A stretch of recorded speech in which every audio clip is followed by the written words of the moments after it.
नमस्कार दोस्तों, स्वागत है आपका अल्फा इंस्टीट्यूट में। आज हम लोग स्टार्ट करेंगे अवकलज के अनुप्रयोग एप्लीकेशंस ऑफ डेरिवेटिव्स, है ना।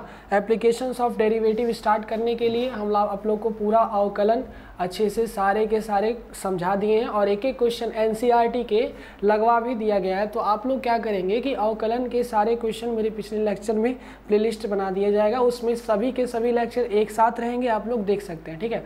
और अभी हम लोग क्या स्टार्ट करेंगे, अवकलज के अनुप्रयोग डेरिवेटिव्स ऑफ क्या डेरिवेटिव्स मतलब कि एप्लीकेशंस ऑफ डेरिवेटिव्स। तो बाबू डेरिवेटिव्स तो समझा दिए हैं, है ना। डेरिवेटिव्स क्या होता है कि अगर कोई फंक्शन x है और अगर कोई फंक्शन y है, तो अगर y में परिवर्तन चाहिए तो अगर x के सापेक्ष कर रहे हैं तो y में परिवर्तन x के सापेक्ष क्या कहलाएगा, y का डेरिवेटिव कहलाएगा, है ना।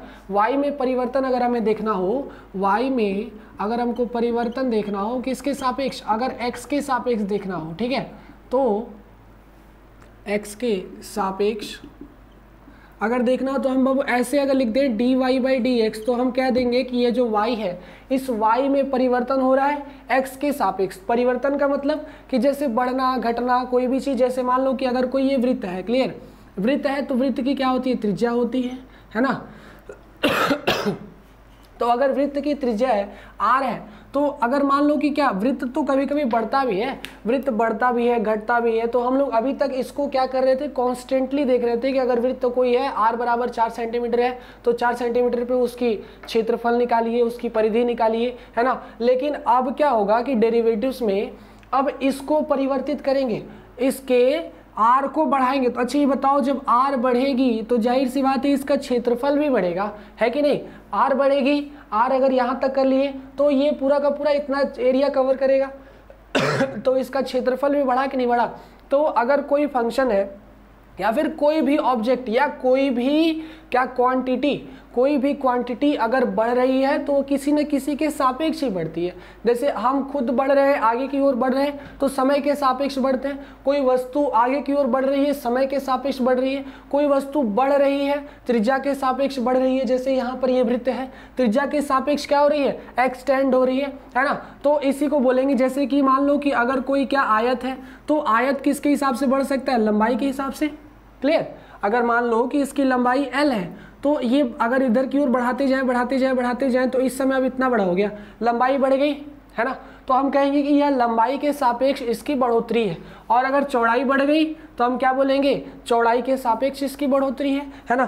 तो किसी भी फंक्शन या फिर किसी भी क्वांटिटी का अगर हम लोग यहाँ पे बढ़ोतरी घटोतरी को ही देखेंगे, है ना, इसमें इस क्वेश्चन में मतलब इस एप्लीकेशंस ऑफ डेरिवेटिव के एक्सरसाइज 6.1 में हम सिर्फ यही देखेंगे कि कोई भी ऑब्जेक्ट है, कोई भी क्वांटिटी है तो उसके परिवर्तन की दर क्या होगी। तो राशियों में परिवर्तन की दर हम लोग इस एक्सरसाइज में क्या सीखेंगे, राशियों में परिवर्तन राशियों में परिवर्तन की दर, है ना, राशियों में परिवर्तन की दर। ऐसा नहीं है कि इस पूरे एप्लीकेशंस ऑफ डेरिवेटिव्स बस इतना ही होता है कि राशियों में परिवर्तन की दर क्या होगी ये निकालना, है ना। इसके अलावा इसके बाद जब हम लोग आगे बढ़ेंगे तो ये देखेंगे वर्धमान और ह्रासमान फलन क्या होता है। जैसे 6.2 में हम लोग यहाँ पढ़ेंगे वर्धमान और ह्रासमान फलन, है ना, वर्धमान एवं ह्रासमान फलन। अब ये क्या होता है, तो वर्धमान एवं ह्रासमान, क्योंकि आज हम लोग इंट्रोडक्शन ले रहे हैं तो थोड़ा थोड़ा सबके बारे में जान लेते हैं कि एप्लीकेशंस ऑफ डेरिवेटिव्स में क्या क्या आते हैं। ये तो पहला आ गया 6.1 एक्सरसाइज में हमको बस यही पढ़ना है, राशियों में परिवर्तन की दर किसके सापेक्ष पढ़ना है, तो वो तो क्वेश्चन में पता चलेगा कि समय के सापेक्ष पढ़ना है कि दूरी के सापेक्ष पढ़ना है कि त्रिज्या के सापेक्ष पढ़ना है ना। तो बढ़ने का घटने का काम इसमें करेंगे। लेकिन इधर देखो वर्धमान ह्रासमान, इसके जस्ट अगले एक्सरसाइज में हम लोग यही पढ़ेंगे, है ना, वर्धमान और ह्रासमान, क्लियर। तो इसमें क्या होगा कि फंक्शन यदि x को बढ़ाने पर y बढ़ रहा है, हो सकता है ना कि मान लो कि कोई ऐसा फंक्शन हो जिसमें x बढ़ाने में y बढ़ रहा है, या समय बढ़ाने पर, समय के आसान भाषा में ले सकते हैं कि अगर किसी वस्तु के समय बढ़ाने पर अगर वो भी वस्तु बड़ी हो रही है, कभी कभी कोई वस्तु कैसी होती है, मान लो कि कोई ऐसा कोई ऑब्जेक्ट हो जो समय के साथ साथ घटता हो, है ना, समय के साथ साथ छोटा होता हो, तो उसको क्या बोलेंगे कि वो फलन ह्रासमान फलन है। और जो समय के साथ साथ बढ़ रहा हो, इंक्रीज हो रहा है, मतलब x बढ़ाने पर y भी बढ़ रहा हो, है ना, और x घटाने पर y घट रहा हो, तो यही सब इसमें पढ़ेंगे वर्धमान फलन एवं ह्रासमान फलन पे। इसके बाद हम अगला इसमें एक्सरसाइज में 6.3 में यह पढ़ेंगे राशियों की प्रवणता, है ना, क्या पढ़ेंगे, प्रवणता एवं स्पर्श रेखा। ठीक है, स्पर्श रेखाओं पर कैसे क्वेश्चन बनेंगे, y बराबर mx प्लस सी, वैसे टाइप के, है ना, उस टाइप के क्वेश्चन को हम लोग 6.3 में समझेंगे क्या होता है क्या नहीं होता है, बात समझ में आ रही है। और इसके बाद स्पर्श रेखा और क्या प्रवणता, और इसके बाद आएगा आप लोग का 6.4 में सन्निकट पढ़ेंगे हम लोग, है ना, सन्निकट। जैसे कि सन्निकट क्या कहलाएगा, सन्निकट, अगर बाबू अगर हम ऐसे कहें कि √25 की वैल्यू बताओ, तो 25 की वैल्यू तो बता सकते हैं, √25 की वैल्यू कितनी होती है, 5 होती है। लेकिन अगर हम ऐसे कह दें कि √26 की वैल्यू बताओ, तो इसकी वैल्यू बता सकते हैं, एग्जैक्टली वैल्यू नहीं बता सकते ना, तो अप्रोक्सीमेशन हम इसमें क्या करेंगे, इसकी वैल्यू अप्रोक्सीमेट निकालेंगे। जैसे √27 की वैल्यू नहीं बता सकते, क्लियर, √27 की वैल्यू क्या होगी, कुछ नहीं, क्या 3 का ये तो क्यूब है ना, बात समझ में आई। तो इसकी वैल्यू सन्निकट निकालने के लिए हम सन्निकट मतलब अप्रॉक्स वैल्यू निकालेंगे इन सभी का जो पूर्ण वर्ग नहीं होते, है ना। और उसके बाद 6.5 में क्या देखेंगे, 6.5 में देखेंगे उच्चिष्ट एवं निम्निष्ट, उच्चिष्ट एवं निम्निष्ट, कि अगर कोई मान लो कि कोई ऐसा कर्व है, तो इस कर्व में किसी पर्टिकुलर पॉइंट पे, है ना, ऐसे पर्टिकुलर पॉइंट ले लिए, तो किस पॉइंट पे ये फलन सबसे मैक्सिमम है और किस पॉइंट पे ये फलन सबसे मिनिमम है, इसी चीज़ को सीखेंगे। बात समझ में आ रही है कि उच्चिष्ट निम्निष्ट में क्या करेंगे, किसी भी फंक्शन का किसी पर्टिकुलर पॉइंट एरिया में उसको कट कर लेंगे और चेक करेंगे कि उसमें कहाँ फलन वर्धमान है और कहाँ फलन कहाँ मैक्सिमम है और कहाँ मिनिमा है ना, तो मैक्सिमम मिनिमा यही निकालेंगे। तो टोटल मिला के हम लोग एप्लीकेशंस ऑफ डेरिवेटिव में बस इतना ही पढ़ना है, ये दूसरा, तीसरा, चौथा और पांचवा, है ना, मतलब इतनी एक्सरसाइज हमको ध्यान से पढ़ने, और बहुत अच्छी चीज़ है, इसमें पढ़ना बहुत जरूरी है, इसका बहुत इंपॉर्टेंट होता है, इसमें क्या करना है, बहुत जरूरी है पढ़ना, क्लियर। तो इसके बाद आते हम लोग अपने काम पे 6.1 पे, है ना। ये धीरे धीरे एक एक करके एक लेक्चर में बढ़ते जाएगा। जैसे कि अवकलन खत्म हो गया, एक एक क्वेश्चन बनाया गया, वैसे ही एनसीईआरटी के ही सारे के सारे क्वेश्चन इन सभी के बनाए जाएंगे, है ना, सभी के एनसीईआरटी के ही क्वेश्चन बनाए जाएंगे, एग्जाम्पल के साथ साथ कुछ लेते हुए क्वेश्चन को हम लोग सॉल्व करेंगे, ठीक है। तो चलो अब आते हैं हम लोग अपने काम पे, इस पे राशियों में परिवर्तन की दर पे। आज हमको इसको क्लियर करना है ना, भले कितना लंबा रह जाए लेक्चर, इसको समझाना है और पूरा खत्म करने का प्रयास करना है ना। तो देखो राशियों में परिवर्तन की दर, इसमें देखो क्या होता है, जैसे कि मान लो कोई फलन है y, है ना, कोई फंक्शन है y का फलन है, क्लियर, और इसको हमें परिवर्तित करना है x के सापेक्ष परिवर्तन की दर ज्ञात कीजिए, परिवर्तन की दर। अगर ऐसे लिख दे कि y का फलन है और उसको x के सापेक्ष परिवर्तन की दर निकालो, तो डायरेक्टली हम क्या कर देंगे, dy/dx, ये क्या हो जाएगा, y का x के सापेक्ष परिवर्तन की दर। अगर कहें कि r के सापेक्ष परिवर्तन की दर निकालो, r के सापेक्ष परिवर्तन की दर, तो कह दे कि बाबू r के सापेक्ष परिवर्तन की दर निकालो, तो ये क्या हो जाएगा, फलन किसका है, y का, किसके सापेक्ष निकालना है, r के, हो गया, है ना, हो गया dy/dr, है ना। अगर कहें, क्या कहें, t के सापेक्ष परिवर्तन की दर निकालो, देख लो, ध्यान से समझ लो, इसकी जरूरत पड़ेगी हमको, इन सब की जरूरत पड़ेगी। t के सापेक्ष परिवर्तन की दर निकालो, तो t के सापेक्ष क्या होगा, dy/dt, है ना, t के सापेक्ष परिवर्तन कर लिए, ये कर लिए x के सापेक्ष, ये कर लिए y के t के r के सापेक्ष, और ये कर लिए t के सापेक्ष, है ना। तो ऐसे फलन को हम लोग सॉल्व करेंगे, और बस बहुत ध्यान से बस यही देखना है कि किसके सापेक्ष परिवर्तन हो रही है, और वही लिखना सबसे इंपॉर्टेंट होगा, इसमें एक्सरसाइज में वही चीज़ लिखना सबसे इंपॉर्टेंट होगा, क्लियर। अगर मान लो कि कहीं ऐसे कह दें कि y में परिवर्तन की दर, y में परिवर्तन की दर और x में परिवर्तन की दर, दोनों में निकालो एक साथ परिवर्तन की दर। अगर दर कह दे y में और x में दोनों में परिवर्तन की दर निकालो एक साथ। तो एक साथ निकालने के लिए हम क्या नहीं करते हैं, dy by D T, dy by D x, है ना, ये निकालना है। लेकिन चूंकि या तो y को x के सापेक्ष परिवर्तन करना नहीं है और नहीं x को y के सापेक्ष करना है, तो इसको क्या करते हैं, एक नया वैल्यू इंट्रोड्यूस करते हैं इसमें, ऐसा dy by D T, clear, और क्या कर देते हैं, dx बाई डी टी। समझ में आया, सही है, नहीं यहाँ डिवाइड रहता है और यहाँ क्या होता है, dt बाई, एक मिनट, ये देखो ऐसा होता है कि बीच में हम एक dt लेके चले आते हैं नया फंक्शन, जैसे कि dy बाई dx है ना, तो dy बाई dx दूर दूर रखेंगे, बीच में dt लेके चले आएंगे। तो जब इसको ऊपर करेंगे तो यह फलन अगर डिवाइड में रखा जाए तो ऐसा दिखेगा ना, dy by dt divided by dx by dt। समझ में आया कि नहीं आया, divided by dx by dt। ये यार ऐसा नहीं होता, dx बाई dt, क्लियर, बात समझ में आई। यहाँ से dt से dt कभी भी कैंसिल कर सकते हैं ना, dt से dt कभी भी कैंसिल कर सकते हैं। तो dy बाई dt और dx बाई dt दोनों निकाल के डिवाइड कर देंगे तो हमको क्या मिलेगा, dy बाई dx मिलेगा। तो कभी कभी फंक्शन ऐसा भी पूछता है, दो परिवर्तन की दर निकालना होता है, तब उसको कैसे करेंगे, तो हम एक नया जो जिसके सापेक्ष करना है, एक देखो नया वेरिएबल के सापेक्ष हमको अवकलन करना है मतलब परिवर्तन की दर निकालना है।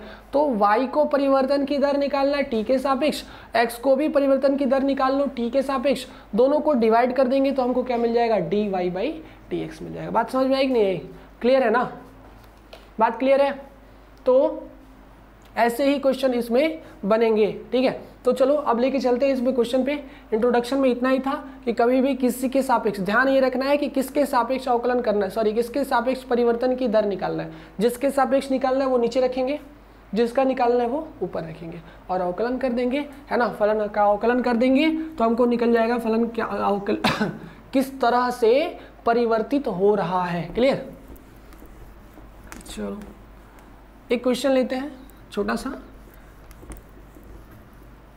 जैसे कि मान लो एक वृत्त ही लेते हैं, वृत्त, छोटी सी वृत्त, ऐसे देखो ये r है ना, इसकी रेडियस r हो गई, r बराबर मान लो 5 सेंटीमीटर, क्लियर, r बराबर कितना मान लो 5 सेंटीमीटर। अगर ये कहे अगर बाबू ये कहे कि क्या r तो ऐसे जा रहा है लेकिन अब इसके r को बढ़ा रहे हैं, हम क्या कर रहे हैं, r को बढ़ा रहे हैं, तो कहेगा कि क्षेत्रफल में परिवर्तन की दर ज्ञात कीजिए। बात समझ में आई, हम r को बढ़ाएंगे तो जाहिर सी बात है, एक बात बताओ कि अगर वृत्त का त्रिज्या बढ़ाएं, अगर त्रिज्या बढ़ाएंगे तो क्या वो ज़्यादा स्पेस लेगा ना, जैसे ये इतना छोटा था, r बढ़ा लिए इतना बड़ा हो जाएगा, देखो ज़्यादा स्पेस लिया, और r बढ़ा लो थोड़ा सा, और r यहाँ तक बढ़ा लो, तो यहाँ से जब कवरिंग करोगे तो ये वृत्त ऐसा बन जाएगा। मतलब वृत्त बड़ा बनते जा रहा है, और बड़ा वृत्त बनेगा तो बड़ा एरिया लेगा, मतलब एरिया क्या होने वाला है, बढ़ने वाला है। बात समझ में आई। तो ये बताओ कि वृत्त का क्षेत्रफल होता कितना, वृत्त का क्षेत्रफल a बराबर क्या होता, पाई r स्क्वायर, है ना, r ही तो बढ़ रहा, क्लियर, r बढ़ रहा है मतलब a को बढ़ाना है किसके सापेक्ष, r के सापेक्ष। a को जब बढ़ाओगे r के सापेक्ष तो dA अपॉन dr हो जाएगा, तो इधर क्या हो जाएगा, d by D R pi r square, है ना, कितना आ जाएगा 2 पाई r, लो आ गया, है ना, कितना आ गया dA बाई डी आर। मतलब कि अगर त्रिज्या बढ़ाई जाए, किसी वृत्त की त्रिज्या बढ़ाई जाए तो उसका क्षेत्रफल किस हिसाब से बढ़ता है, उसके परिधि के हिसाब से, 2 पाई r, है ना।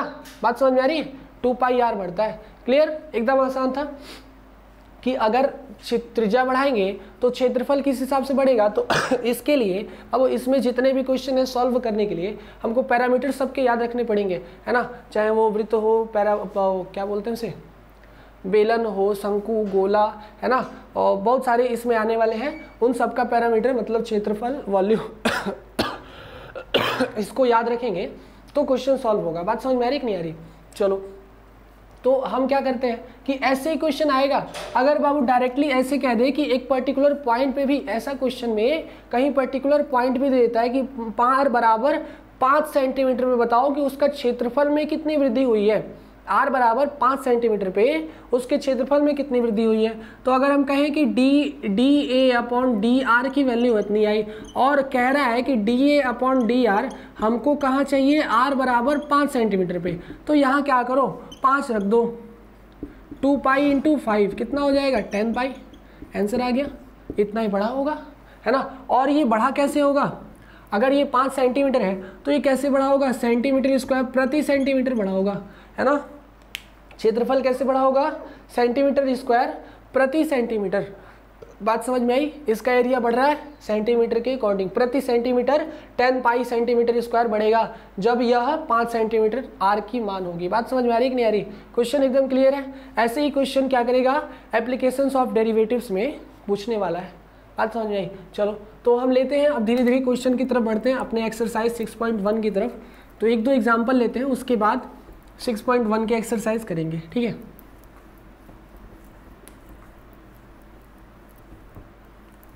जैसे कि पहला क्वेश्चन देखो, पहला क्वेश्चन तो अभी बता ही दिए, वही था। दूसरा उदाहरण एग्जाम्पल लेते हैं। एक दिया हुआ है कि एक घन का आयतन 9 सेंटीमीटर क्यूब प्रति सेकंड है, प्रति सेकंड की दर से बढ़ रहा है। एक घन का आयतन 9 सेंटीमीटर क्यूब प्रति सेकंड की दर से बढ़ रहा है।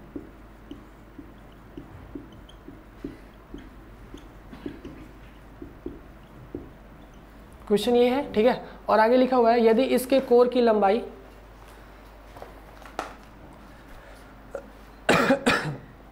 यदि इसके कोर की लंबाई 10 सेंटीमीटर है, यदि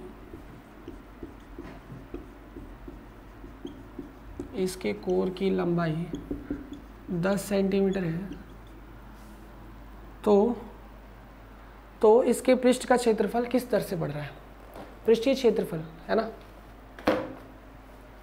तो इसके पृष्ठ का क्षेत्रफल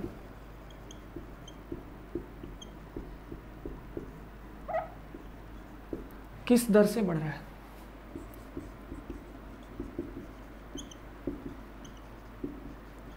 देख लो क्वेश्चन में, एक बात ध्यान दो, एक चीज जो है वो वेरिएबल है, इसमें मतलब वेरिएट कर रहा है। वेरिएबल का मतलब कि परिवर्तित हो रहा है, बार बार प्रति सेकंड परिवर्तित हो रहा है। यहाँ देखो घन का आयतन परिवर्तित हो रहा है ना, 9 सेंटीमीटर क्यूब प्रति सेकंड। तो एक बात ध्यान रखना कि आयतन है, इसका मतलब ये वॉल्यूम है और किसके सापेक्ष परिवर्तित हो रहा है। तो अगर एग्जाम में ना समझ में किसके सापेक्ष परिवर्तित हो रहा है तो इसका यूनिट देखा करो। यूनिट क्या है, सेंटीमीटर क्यूब, मतलब सेंटीमीटर क्यूब प्रति सेकंड किसके सापेक्ष बढ़ रहा है, सेकंड के। इसका मतलब dt कर लो, है ना। उससे भी पकड़ सकते हैं, पीछे से भी पकड़ सकते हैं। पीछे दिया हुआ है सेकंड, इसका मतलब dt ही है, t का मात्रक सेकंड होता है ना। तो ये कितना दिया हुआ है, 9 सेंटीमीटर क्यूब प्रति सेकंड। चलो इतना तो दे दिया, 9 सेंटीमीटर क्यूब प्रति सेकंड, है ना। अब इसके बाद देखो घन है तो ऐसा ही होगा घन, क्लियर।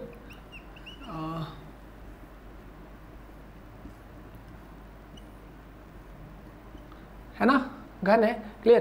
तो इस घन की कह रहा है कि अगर मान लो घन है तो घन की एक भुजा x है तो सारी की सारी भुजाएं क्या होंगी, x होंगी। बात समझ में। तो यह dv/dt दे दिया 9 सेंटीमीटर क्यूब प्रति सेकंड, है ना। तो एक बात बताओ कि इसकी x क्या रहा है, एक कोर की लंबाई 10 सेंटीमीटर, मतलब x बराबर 10 सेंटीमीटर पे पूछा है। सारा खेल किस पे पूछा है, x बराबर 10 सेंटीमीटर पे, है ना। तो देखो तो यहाँ पे हमें निकालना क्या है, उसके बाद ये ध्यान दो, निकालना क्या हमको, इसके पृष्ठीय क्षेत्रफल किस दर से बढ़ रहा है, पृष्ठीय क्षेत्रफल किस दर से बढ़ रहा है। तो एक बात ध्यान दो कि अगर दर से बढ़ेगा तो यहाँ क्या लिखेंगे, dA/dt, dA/dt, है ना। तो ये dA/dt हमको निकालना है। बात समझ में आई कि नहीं। और dV/dt हमको दिया हुआ है। तो एक बात बताओ कि dV/dt मतलब ये उस घन का वॉल्यूम होता कितना, घन का वॉल्यूम कितना होता है, x क्यूब, भुजा गुणे भुजा गुणे भुजा। तो अगर इसका x के सापेक्ष अवकलन करते हैं हम, x के सापेक्ष, ध्यान रखना है, x के सापेक्ष अगर अवकलन करते हैं तो यहाँ पर हमको मिलना चाहिए, लेकिन t के सापेक्ष कर दो डायरेक्टली, x तो इधर आ ही जाएगा। हम क्या करेंगे कि एक जिसके सापेक्ष हमको करना है टी के। तो अच्छा ये बताओ कि जब टी के सापेक्ष का अवकलन करेंगे तो यह बिगड़ेल फंक्शन दिखेगा ना। जैसे कि अगर हम कहें ऐसे कि y का अवकलन करना है x के सापेक्ष, तो dy बाई डी एक्स लिखते हैं कि नहीं लिखते। जैसे कि मान लो ऐसे y स्क्वायर है, y स्क्वायर को हमको x के सापेक्ष अवकलन करना है, तो कैसे करते थे, ये तो y स्क्वायर मतलब नीचे ये बिगड़ेल फंक्शन जो है दिमाग में रहता था कि बिगड़ेल फंक्शन है, आगे चल के इसका भी अवकलन होना बाकी है, लेकिन पहले नियम लगाते थे x के पावर n वाला, तो ये होता था 2y और उसके बाद dy बाई डी एक्स हो जाता था कि नहीं, dy बाई डी एक्स। वही काम यहाँ भी करेंगे। ध्यान रखना है हमको x क्यूब को x के सापेक्ष अवकलन नहीं करना है, हमको t के सापेक्ष अवकलन करना है। किसके सापेक्ष, t के सापेक्ष। तो इधर क्या हो जाएगा, x क्यूब का अवकलन करो तो 3x स्क्वायर, लेकिन इसके लिए ये तो बिगड़ेल फंक्शन, इसका मतलब इसका भी अवकलन होना बाकी है भी, तो इसका जब अवकलन करेंगे तो हमको क्या मिलेगा, dx बाई dt मिल जाएगा। बात समझ में आई, dx बाई dt मिल जाएगा। अब यहाँ से dx बाई dt निकाल लो, dv बाई dt की वैल्यू कितनी है, 9 सेंटीमीटर क्यूब प्रति सेकंड। यहाँ पे रख दो, तो 9 इधर रख दिए और ये इधर आके डिवाइड कर लो, 3x स्क्वायर, ये आ जाएगा हमारा dx बाई dt। आ गया कि नहीं आ गया, 9 से काट लो, कितना आ गया, dx बाई dt कितना आ गया मेरे पास, dx बाई dt आ गया हमारे पास 3/x स्क्वायर, है ना। dx बाई dt कितना आ गया, मतलब कि इसकी भुजा किस हिसाब से बढ़ रही है, 3/x स्क्वायर। इसकी ज़रूरत क्यों थी अभी बता रहे हैं, इसकी ज़रूरत थी निकालने की, क्यों थी अभी बता रहे हैं। देखो जरा ध्यान दो कि इसमें यह दे दिया है कि आयतन में परिवर्तन की दर, लेकिन आयतन में परिवर्तन की दर लिखने से हमको कोई फायदा होगा, कुछ नहीं होगा जब तक भुजा में परिवर्तन की दर ना पता चल जाए।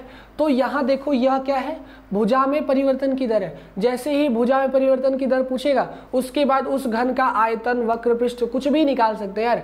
अगर भुजा में परिवर्तन की दर हमारे पास मिल गया तो हर काम भुजा से ही तो होता है। जैसे क्षेत्रफल निकालना है तो भुजा से ही तो निकलेगा।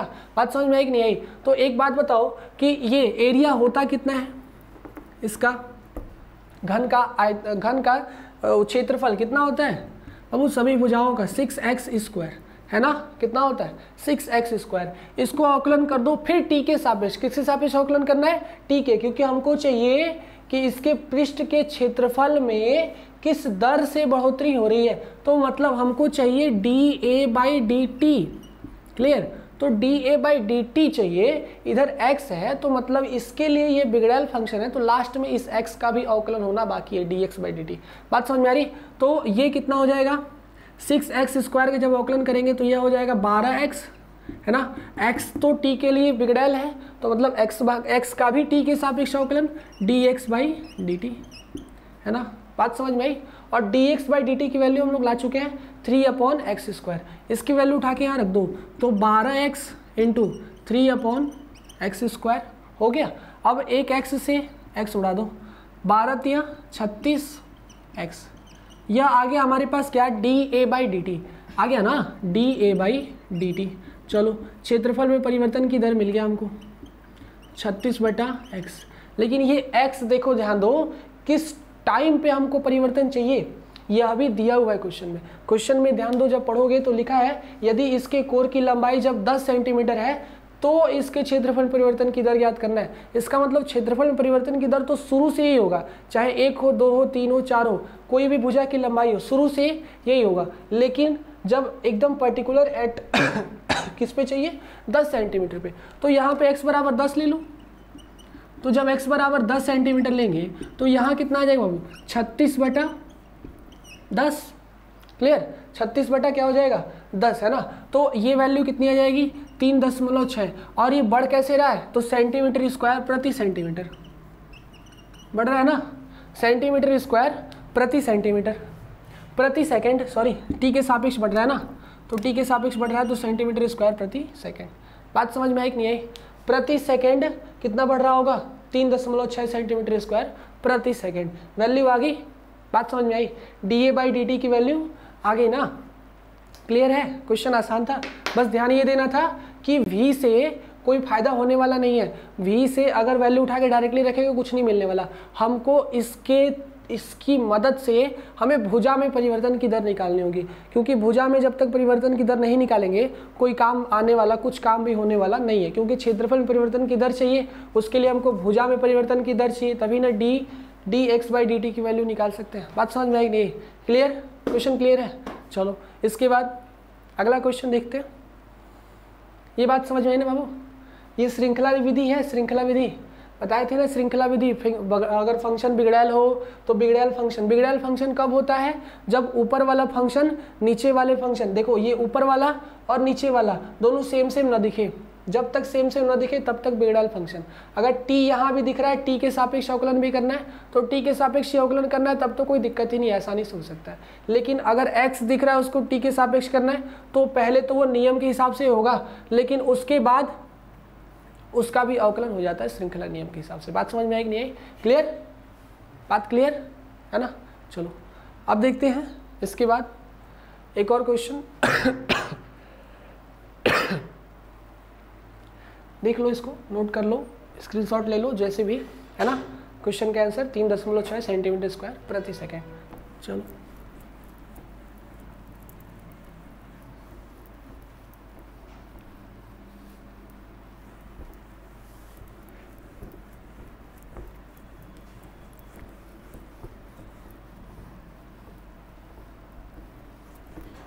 और लेते हैं क्वेश्चन, इसके बाद भी देते हैं कोई ऐसा क्वेश्चन, मतलब अभी एक्सरसाइज में नहीं घुसते हैं, कुछ एग्जाम्पल से सॉल्व करते हैं, उसके बाद एक्सरसाइज में आएंगे। एक्सरसाइज के क्वेश्चन सॉल्व करना ही है, एक एक करके सारे क्वेश्चन सॉल्व करने हैं, ऐसा नहीं है कि कोई भी क्वेश्चन छूटेगा, ठीक है।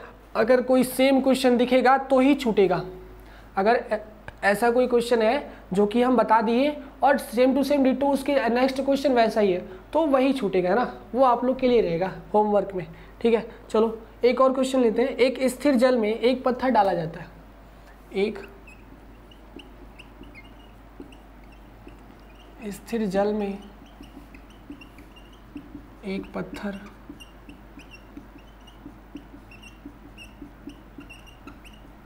डाला जाता है और तरंगे वृत्तों में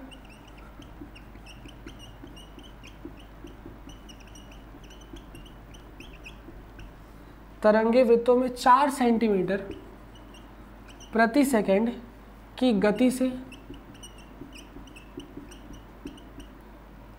चलती है। चलो, जब वृत्ताकार तरंग की त्रिज्या 10 सेंटीमीटर है। हाँ, क्वेश्चन समझ में आ रहा है? देखो पढ़ो क्वेश्चन को, समझ में आएगा। जब वृत्ताकार तरंग की त्रिज्या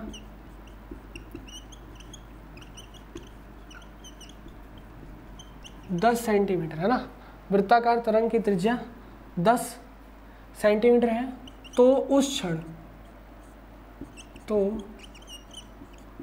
क्षण घिरा हुआ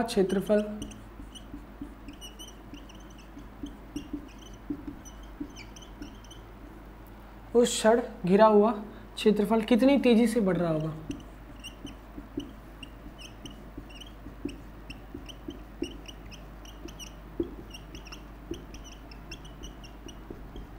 चलो ये क्वेश्चन है ना। एक स्थिर जल है, जल स्थिर है और उसमें पत्थर मार दो। स्थिर जल में पत्थर मारो तो क्या होगा? ऐसे तरंग आगे की ओर बढ़ते हैं ना, ऐसे फ्लो करते हैं, ऐसे, है ना, ऐसे आगे की ओर फ्लो करता है, ऐसे एकदम ऐसे फ्लो करता है, ठीक है। तो अब देखो, अब कह रहा है कि अगर मान लो कि उस पहले इसकी त्रिज्या शांत जल में कुछ भी हो, लेकिन पत्थर मार दिया गया, तो तरंग में वृत्त की जो वो जो क्या बोलते हैं उसे, लहर है, वो लहर 4 सेंटीमीटर प्रति सेकंड की दर से चलने लग रही है। 4 सेंटीमीटर प्रति सेकंड की दर से ऐसे एकदम नॉर्मल फ्लो होने लग रही है। कह रहा है कि जब इसकी त्रिज्या 10 सेंटीमीटर है, जब इसकी त्रिज्या कितनी बाबू? 10 सेंटीमीटर, तो उस समय इसका क्षेत्रफल निकालो। तो एक बात बताओ कि जब त्रिज्या 10 सेंटीमीटर है तो ये एक वृत्त ही है ना, वृत्त ही है। और एक बात समझो कि ये वृत्त की त्रिज्या में ही बढ़ोतरी है। बात समझ में आई? और कैसे बढ़ रहा है? प्रति सेकंड। इसका मतलब आर बढ़ रहा है ना, आर बढ़ रहा है टी के सापेक्ष,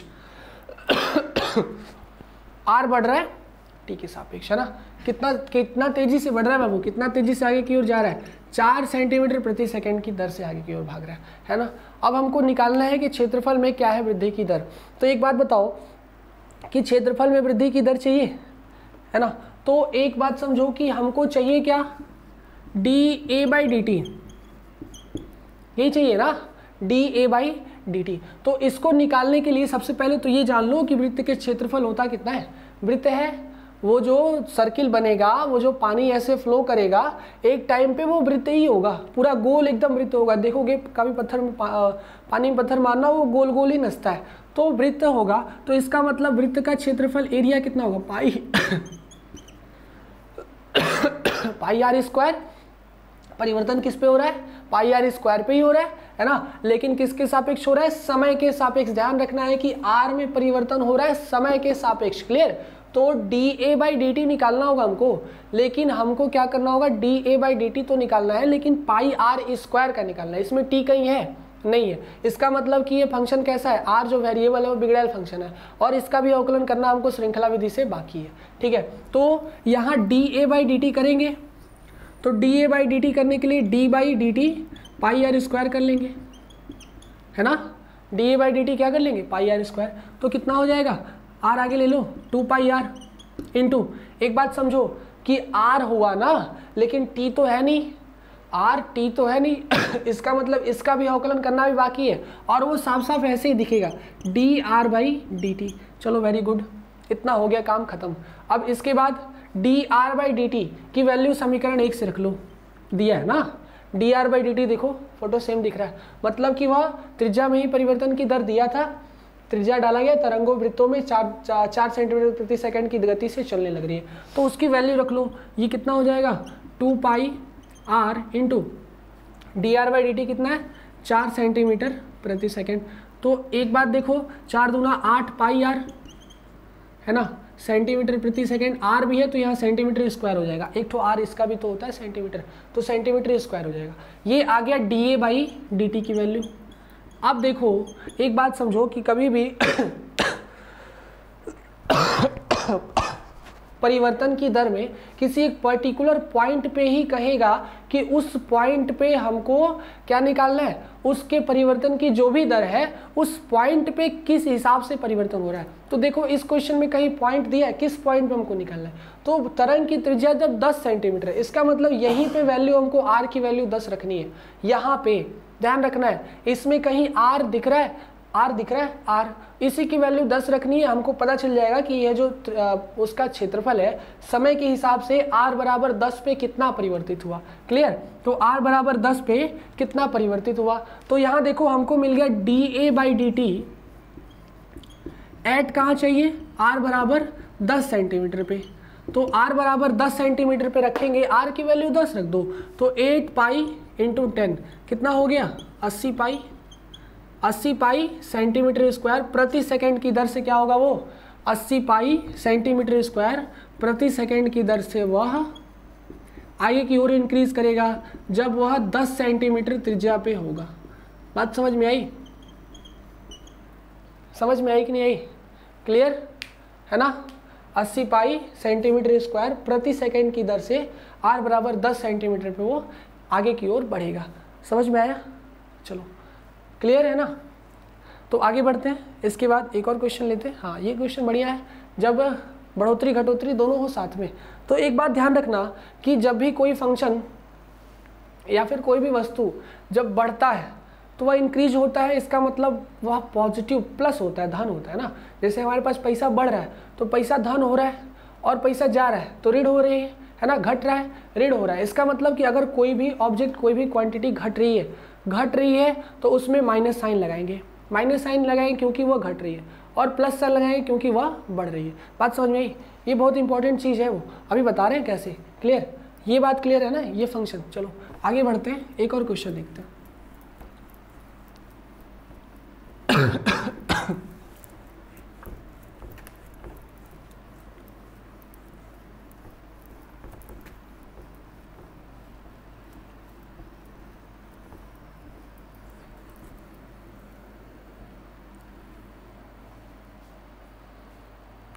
देखो चौथा लेते हैं,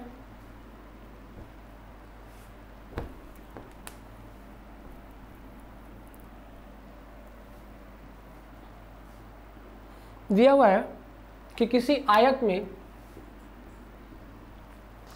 आयत की लंबाई दिया है x है ना। फिगर बना लेते हैं, क्वेश्चन लिखते हैं, फिगर बना लेते हैं, फिगर से समझ लेना क्या है। कोई एक आयत है, आयत में x जो है ये मान लो कि x इसकी लंबाई, ये x होगा, क्लियर। और ये बढ़ कैसे रहा है, x बढ़ रहा है 3 सेंटीमीटर प्रति मिनट की दर से। x कैसे बढ़ रहा है, तो जब बढ़ रहा है x तो इसका मतलब कि यह जो है बढ़ोतरी है इसका t के सापेक्ष है ना। कितना दिया हुआ है, 3 सेंटीमीटर प्रति मिनट। ये क्वेश्चन है, सॉरी घट रही है, दर हो रही है, घट रही है। देखो लिखा है किसी आयत की लंबाई x 3 सेंटीमीटर प्रति मिनट की दर से घट रही है, डिक्रीज हो रही है। तो यह अगर पीछे क्यों डिक्रीज हो रही है तो इसका मतलब यह क्या हो रहा है, माइनस हो रहा है। अभी बताया ये फंक्शन, अगर कोई क्वांटिटी है कोई वस्तु है वो घट रही है तो मतलब वो माइनस हो रही है, अगर कोई वस्तु है जो बढ़ रही है तो मतलब वो प्लस हो रही है, अपने में खुद में वो प्लस हो रही है, क्लियर। तो इसका जो लंबाई है वो x है लंबाई को x डिनोट कराया है, तो x 3 सेंटीमीटर प्रति मिनट की दर से घट रही है। अगर यहाँ माइनस लगा दिए तो यहाँ आगे लिखने की जरूरत नहीं है, घट रही है, क्योंकि यही दिखा रहा है, क्लियर। और उसके बाद कह रहा है जो y है, y मतलब इसकी चौड़ाई, और इसकी चौड़ाई इसकी y जो है वो 2 सेंटीमीटर प्रति मिनट की दर से बढ़ रही है, इंक्रीज हो रही है। तो अगर इंक्रीज हो रही है तो इसको प्लस में लिखेंगे, बात समझ में आई। ये डिक्रीज हो रही है और ये इंक्रीज हो रही है ना। इतना फंक्शन समझ में आए। तब क्वेश्चन में लिखा है तब ए आयत के परिमाप और क्षेत्रफल दोनों में परिवर्तन की दर चाहिए। आयत के परिमाप, दूसरा आयत के क्षेत्रफल में परिवर्तन की दर निकालनी है हमको, ठीक है। क्या निकालना है, क्वेश्चन समझ में आया। अगर किसी आयत की लंबाई प्रति मिनट 3 सेंटीमीटर की दर से घट रही है और उसकी चौड़ाई प्रति मिनट 2 सेंटीमीटर की दर से बढ़ रही है, इंक्रीज कर रही है, तो उस समय हमको यह निकालना है कि फंक्शन का परिमाप घट रहा होगा या बढ़ रहा होगा। हो सकता है घट रहा हो सकता है बढ़ रहा हो, ये पता चलेगा जब निकालेंगे तब ना। तो यहाँ पर हम पहले क्या करेंगे, आयत का परिमाप निकालेंगे, है ना। थोड़ा सा ऊपर लिख लेते हैं ताकि जगह मिले नीचे क्वेश्चन सॉल्व करने के लिए। आयत का परिमाप निकालना है और dy/dt हमको दिया हुआ है, dy/dt हमारे पास है 2 सेंटीमीटर प्रति मिनट की दर से, और पहला हमको यह निकालना है आयत का परिमाप। अच्छा तो बता दो जरा आयत का परिमाप होता क्या है। अगर ये बाबू कोई आयत है, अगर इसकी लंबाई x है, चौड़ाई y, तो यह भी x यह भी y, तो परिमाप मतलब सभी को जोड़ लो, है ना। 2 बार x 2 बार y, क्या हो जाएगा 2 × x + y, है ना, सर्कमफ्रेंस। बात समझ में आई। तो अब यहाँ से हो गया 2 × x + y, ये इसको हमें बढ़ोतरी की दर चाहिए, मतलब इसमें परिवर्तन की दर चाहिए। तो परिवर्तन की दर चाहिए, इसका मतलब हमें क्या करना होगा, t के सापेक्ष अवकलन है ना t के सापेक्ष क्या करना होगा, अवकलन। तो ये परिमाप है मतलब पैरामीटर, तो पैरामीटर p दिया हुआ है, p बराबर 2 × x + y, इसको हमको चाहिए t के सापेक्ष अवकलन। तो जरा ये बताओ कि जब t के सापेक्ष अवकलन करेंगे तो इधर तो हो जाएगा dp/dt, है ना, और dp/dt कितना होगा बता दो जरा। यह होगा, इसको ऐसे x ऐसे छोड़ दो, फिर dx/dt कर दो, है ना, समझ में आ रहा है। x ऐसे ही छोड़ दो, dx/dt, क्लियर, श्रृंखला विधि से बात समझ में आ रही है। 2 × x का अवकलन करेंगे तो क्या हो जाएगा dx/dt, क्लियर। और फिर इधर अवकलन करेंगे 2y का, डायरेक्टली x ही तो बचा है, x अकेले है तो इसमें कुछ बचा है नहीं, तो 2 डायरेक्टली ऐसे ही लिख देंगे 2 × dx/dt, और यहाँ क्या हो जाएगा 2 × dy/dt, खत्म। इसमें तो कुछ दम ही नहीं है यार। 2x इंटू 2y और x का अवकलन करेंगे t के सापेक्ष तो dx/dt, क्योंकि कुछ है ही नहीं। अगर स्क्वायर होता क्यूब होता तो ना उसको आगे लाते, कुछ है ही नहीं, पावर 1 है तो डायरेक्टली dx/dt, इसमें भी पावर 1 है तो dy/dt। और चलो वेरी गुड, दोनों की वैल्यू दिया हुआ है, दिया है ना, रख लो। जब रखेंगे तो यहाँ पे क्या हो जाएगा, 2 इंटू dx/dt कितना है -3 और 2 इंटू dy/dt कितना है 2, कितना हो जाएगा -6 + 4 आएगा कितना -2 सेंटीमीटर प्रति मिनट। अच्छा ये जरा ध्यान दो, क्या आया -2 सेंटीमीटर प्रति मिनट। इसका मतलब इसका पैरामीटर बढ़ रहा है घट रहा है, देख के बता दो, पैरामीटर बढ़ रहा है घट रहा है, घट रहा है, बिल्कुल घट रहा है क्योंकि माइनस लगा है। इसका मतलब क्या लिखेंगे कि आयत का परिमाप 2 सेंटीमीटर प्रति मिनट की दर से घट रहा है। देखो जब यहाँ लिख देंगे घट रहा है तो यहाँ पे माइनस लगाने की जरूरत नहीं है, डायरेक्टली यहाँ पे लिखे है ना 2 सेंटीमीटर प्रति मिनट की दर से घट रहा है, तो घट रहा है मतलब यहाँ माइनस लगाने की जरूरत नहीं है। हमारा आंसर है ना -2 सेंटीमीटर प्रति मिनट, और हाँ हमको मन कर रहा है कि माइनस लगाएंगे तो हम क्या लिखेंगे, अगर हमको मन कर रहा है कि नहीं हमें माइनस लगाना ही है तो इसको हम और क्या लिख सकते हैं, ऐसे लिख लो फिर, ऐसे आयत के परिमाप में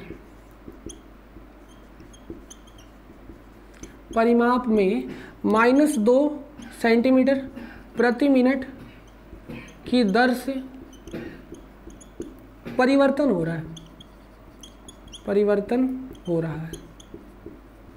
अगर ये लिख दिए तब तो वो देख के समझना पड़ेगा कि यह देख रहे हो कि माइनस में लगा है तो मतलब घट रहा है, प्लस में लगा है तो मतलब बढ़ रहा है। लेकिन यहाँ पे क्या लिखेंगे, आयत के परिमाप में -2 सेंटीमीटर प्रति मिनट की दर से परिवर्तन हो रहा है, तो वहाँ माइनस लगाने की जरूरत है, लेकिन यहाँ माइनस लगाने की जरूरत नहीं है क्योंकि आगे लिख दिए कि दर से घट रहा है।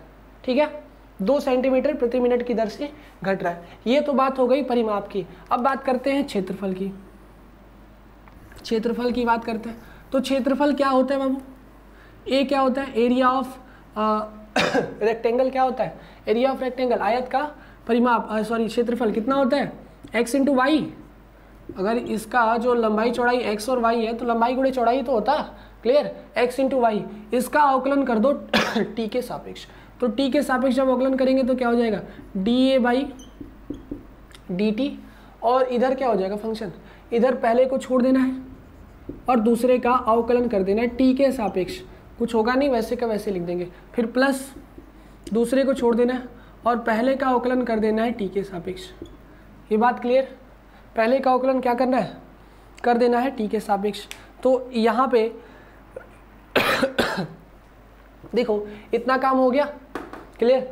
अब देखो इन सब की वैल्यू हमें रखनी पड़ेगी, dy/dt dx/dt की वैल्यू तो दिया हुआ है, लेकिन क्वेश्चन में और दिया हुआ है जब लंबाई x बराबर 10 सेंटीमीटर और चौड़ाई y बराबर 6 सेंटीमीटर पे इसके क्या करना है, क्षेत्रफल में परिवर्तन की दर निकालनी है। तो परिमाप में तो उसकी ज़रूरत नहीं थी, लंबाई और चौड़ाई की ज़रूरत नहीं थी, है ना, लेकिन अभी ज़रूरत है हमको क्षेत्रफल में। क्षेत्रफल में एक एग्जैक्टली पोजीशन चाहिए जिस पोजीशन पे हमको लंबाई और चौड़ाई दोनों में परिवर्तन की दर निकालना है। तो देखो x बराबर 10 सेंटीमीटर और y बराबर 6 सेंटीमीटर पर इसमें लंबाई और चौड़ाई में परिवर्तन की दर निकालना है। तो इसका मतलब क्या करेंगे, x की वैल्यू 10, y की वैल्यू 6, dy/dt की वैल्यू 2 और dx/dt की वैल्यू 3 -3, सबकी वैल्यू रखते चलो एक साथ, सबकी वैल्यू रख दो, 6 और 4 ही ना, चलो ठीक है, तो सबकी वैल्यू एक साथ रख दो।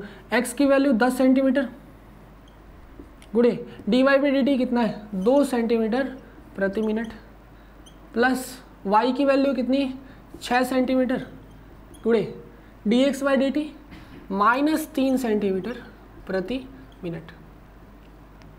कितना हो जाएगा, 10 दूना 20, 6 तियाँ 18, -18, 20 में से -18 कितना आ जाएगा 2, है ना, 2 सेंटीमीटर स्क्वायर प्रति मिनट की दर से। अच्छा बताओ बढ़ रहा है कि घट रहा है, 2 सेंटीमीटर स्क्वायर प्रति मिनट की दर से यह बढ़ रहा है। क्या हो रहा है, 2 सेंटीमीटर प्रति मिनट की दर से बढ़ रहा है, क्योंकि यहाँ क्या लगा है, पॉजिटिव लगा है ना, तो पॉजिटिव लगा है, इसका मतलब क्या होगा कि आयत का क्षेत्रफल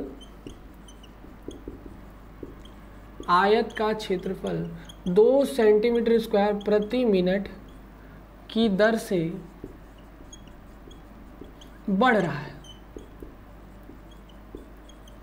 जरा ध्यान दो, वही चीज था जब x में कमी हो रही थी, y में बढ़ोतरी हो रही थी, तो उसका पैरामीटर निकाले तो उसमें कुछ कमी आ रही थी, लेकिन जब उसका क्षेत्रफल निकाले तो उसमें बढ़ोतरी आ रहा है। इसका मतलब उसका पैरामीटर तो कम हो रहा है लेकिन क्षेत्रफल बढ़ रहा है। कुछ ऐसा प्रॉब्लम होगा, कुछ ऐसा प्रोसेस होगा जिससे इस आयत का पैरामीटर तो कम हो रहा है लेकिन क्षेत्रफल क्या हो रहा है, इंक्रीज कर रहा है, ज़्यादा एरिया कवर कर रहा है। अगर लंबाई में कमी करें और चौड़ाई में बढ़ोतरी करें तो भी। बात समझ में आई? क्वेश्चन को क्लियर है ना? बात क्लियर? चलो तो अब इसके बाद आते हैं एक्सरसाइज पे। एक्सरसाइज के क्वेश्चन पे आते हैं 6.1 है ना। एक और क्वेश्चन दिया हुआ है एग्जाम्पल के तौर पे ले लेते हैं, इसको भी कर ही लेते हैं, उसके बाद एक्सरसाइज पे चले जाते हैं ना। एक्सरसाइज के कुछ क्वेश्चन सॉल्व करते हैं, इसी वीडियो में करेंगे। बताए थे आप लोग को ये वीडियो लंबा होने वाला है, ठीक है, बस ध्यान से बैठे रहना है और क्वेश्चन सारे एक साथ ही मेरे साथ ही बैठ के सॉल्व करते रहना।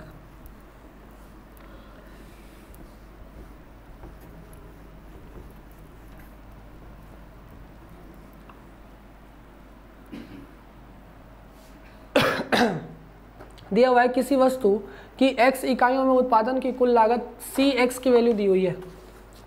x में उत्पादन की कुल लागत cx की वैल्यू दिया हुआ है, कितना दिया है 0.005 x क्यूब है ना, minus 0.02 x square plus 30x plus 5000। यह दिया हुआ है लागत है, उत्पादन में लागत है ना। x दिया हुआ है कि किसी वस्तु x की इकाइयों में उत्पादन में कुल लागत cx इतना दिया हुआ है। सीमांत लागत ज्ञात कीजिए जब 3 इकाई उत्पादित की जाती है। जब 3 इकाई मतलब x बराबर 3 पर सीमांत उत्पादन ज्ञात करना है। सीमांत उत्पादन का मतलब, सीमांत उत्पादन आगे लिखा है सीमांत, जहाँ सीमांत लागत मार्जिनल कॉस्ट क्या होता है प्राय, इससे यह हमारा अभिप्राय है कि किसी स्तर पर उत्पादन के संपूर्ण लागत में तत्कालीन परिवर्तन की दर क्या है, उसी को बोलते हैं सीमांत उत्पादन है ना। तत्कालीन उस समय x बराबर 3 पर परिवर्तन की दर क्या है। इसका मतलब कि हमें सीमांत लागत, अगर मान लो कि मार्जिनल कॉस्ट जो है वो मार्जिनल कॉस्ट C है, क्लियर, इसको निकालना है हमको t के सापेक्ष, सॉरी x के सापेक्ष परिवर्तन करना है ना, इसमें परिवर्तन हो रहा है। सीमांत लागत का मतलब कि उस समय जिस टाइम पे x बराबर 3 इकाई पे दिया ना, तो x बराबर 3 इकाई पे हमें इसका मार्जिनल कॉस्ट परिवर्तन की दर निकालना है। मार्जिनल मतलब परिवर्तन की दर है ना, बात समझ में आई? तो हमें कहाँ निकालना है, x बराबर 3 पर। तो इसका मतलब हम करेंगे क्या कि dc/dx निकालेंगे, सीधे सीधे इस सब का क्या निकालेंगे, dc/dx। तो जरा dc/dx निकालो, कितना आएगा, ये 3 आगे चला आएगा है ना, 3 आगे आएगा तो 3 × 0.005 x स्क्वायर, 2 आगे चला आएगा 2 × 0.02 x गायब हो जाएगा 30, बस ये गायब हो गया, ठीक है। मल्टीप्लाई कर लो, कितना हो जाएगा dc/dx की value, dc/dx 0.015 x square 0.04 x plus 30, ये आ गया। अब हमें निकालना है मार्जिनल कॉस्ट। मार्जिनल कॉस्ट मतलब कि वह पर्टिकुलर पॉइंट इस पॉइंट पे, मतलब किसी भी पॉइंट पे यह जो हमारा उत्पादन में लागत है उसमें क्या परिवर्तन हो रहा है। तो परिवर्तन तो निकाल लिए, परिवर्तन की दर तो निकाल लिए x के सापेक्ष। अब किस पॉइंट पे निकालना है ये भी जरा ध्यान दो, हमको निकालना है x बराबर 3 पे। कहाँ पे निकालना है, x बराबर 3 पे। तो x बराबर 3 पर क्या होगा, सबके x की जगह 3 वैल्यू रख दो, कितना आ जाएगा 0.015 इंटू 3 3 जा 9 प्लस 0.04 इंटू 3 प्लस 30, कितना हो जाएगा 0.5 9 कम 9 9,013 है ना, सही है। 15 × 120, 15 × 135, ठीक है। और इधर हो जाएगा 4 × 3 = 12 प्लस 30। अब जरा देखो इन दोनों को ऐड कर लो, इन दोनों को ऐड कर लो, टोटल तीनों को ऐड करो कितना होगा 30.552 है ना, 30.552। क्या सही है? अच्छा यहाँ पे माइनस था, यहाँ पे माइनस था, मतलब घटेगा। क्लियर? ये घटेगा और ये जुटेगा, तो ये घट जाएगा यहाँ पे, तो कोई दिक्कत नहीं है, घटा लो। 2 में से 3 गया, 1 बचा, 1 में से 1 गया, 0 बच गया, मतलब 30.015 रुपीज़, यही हमारा कॉस्ट। तो परिवर्तन की दर निकालना है x पर, और x बराबर 3 है, तो प्रति उत्पादन आएगा, तो प्रति उत्पादन लिखने की जरूरत नहीं है, रुपीज़ प्रति उत्पादन। तो प्रति उत्पादन क्या लिखेंगे, कुछ नहीं है ना, तो बस रुपीज़ लिख देंगे इसको डायरेक्टली कि 30.015 30.015 है ना, ये आंसर है। हाँ ठीक है, तो यही हमारा सीमांत लागत होगा, प्रति लागत, है ना। बात समझ में आई? तो रुपीज़ ही लिखेंगे और कुछ आगे इसमें प्रति करके लिख नहीं सकते, तो सही है आंसर। बात समझ में आई? 30.015। क्लियर? चलो अब आते हैं एक्सरसाइज पे। ये बात समझ में आई? ऐसा अगर इक्वेशन दे तो कैसे सॉल्व करेंगे, क्लियर है ना। आते हैं अब एक्सरसाइज पे कि एक्सरसाइज के क्वेश्चन कैसे सॉल्व होते हैं। ठीक यही क्वेश्चन दिए होंगे, सब ऐसे ही होंगे, कैसे सॉल्व होते हैं वो देखते हैं। चलो तो अगला क्वेश्चन, चलो एक्सरसाइज में 6.1 के क्वेश्चन लेते हैं।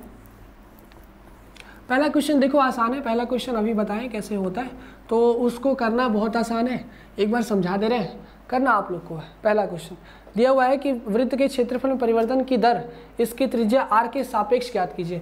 साफ साफ लिखा है कि वृत्त के क्षेत्रफल में चाहिए, वृत्त के क्षेत्रफल में परिवर्तन की दर, परिवर्तन की दर ज्ञात करना है। साफ साफ परिवर्तन की दर r के सापेक्ष, परिवर्तन r के सापेक्ष निकालना है, मतलब त्रिज्या के सापेक्ष क्षेत्रफल में परिवर्तन। इसका मतलब हमको हर बार यही निकालना है, dA/dr, r के सापेक्ष निकालना है, dA/dr। अब ये बताओ कि a होता कितना है, a कितना होता है πr², तो dA/dr करेंगे तो क्या हो जाएगा 2πr। अब 2 बार कंडीशन दिया है, पहली बार दिया है r बराबर 3 पर, 3 सेंटीमीटर पर, और दूसरा दिया हुआ है r बराबर 4 सेंटीमीटर पर। निकाल लो, क्या करना है dA/dr एट r बराबर 3 पर, कितना हो जाएगा 3 दूना 6 पाई, 3 और 4 पर ही पूछा है ना। हाँ, और यहाँ पे निकाल लो dA/dr r बराबर 4 पर, कितना हो जाएगा 4 दूना 8 पाई। ये दोनों हमारा आंसर। क्षेत्रफल में परिवर्तन है ना, तो यहाँ क्या लिखेंगे सेंटीमीटर स्क्वायर प्रति सेंटीमीटर, और यह भी हो जाएगा सेंटीमीटर स्क्वायर प्रति सेंटीमीटर। प्रति सेंटीमीटर की दर से, यहाँ देखो r किसके दर से परिवर्तन हो रहा है, त्रिज्या की दर से, तो लिखेंगे कि क्षेत्रफल में परिवर्तन हो रहा है त्रिज्या की दर से। तो क्वेश्चन को, ऐसे क्वेश्चन को सॉल्व करने के लिए उसका यूनिट ही काम कर देता है। जैसे कि मान लो क्वेश्चन ना समझ में आ रहा है, किसके सापेक्ष परिवर्तन करना है, तो बस उसका यूनिट ध्यान दो, यूनिट में किसके सापेक्ष दिया हुआ है, डिवाइड किसके सापेक्ष किया है, बस उसी के सापेक्ष अवकलन करना है ना। देखो जैसे डिवाइड में सेंटीमीटर ही था, ऊपर सेंटीमीटर स्क्वायर था, तो अगर ये सब कुछ ना देखें तो भी पता चल रहा है कि ऊपर सेंटीमीटर स्क्वायर है, इसका मतलब a है, नीचे सेंटीमीटर है, इसका मतलब r है। हो गया, खत्म, है ना। dA/dr। बात समझ में आई कि नहीं आई? कोई डाउट? चलो आगे बढ़ते हैं।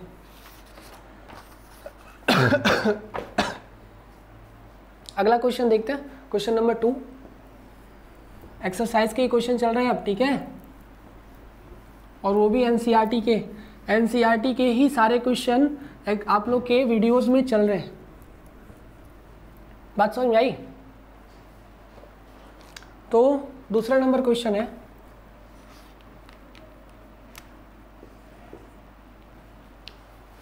एक घन का आयतन 8 सेंटीमीटर क्यूब प्रति सेकंड की दर से बढ़ रहा है। एक घन का आयतन 8 सेंटीमीटर क्यूब प्रति सेकंड की दर से बढ़ रहा है।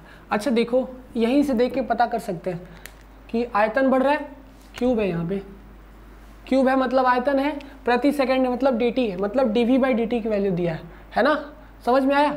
आयतन मतलब v, सेकंड दिया हुआ है मतलब t, तो dv/dt की वैल्यू दिया है ना, क्लियर। और उसके बाद कह रहा है पृष्ठ क्षेत्रफल किस दर से बढ़ रहा है। अच्छा ये तो क्वेश्चन बना लिए यार, पृष्ठ क्षेत्रफल किस दर से बढ़ रहा है,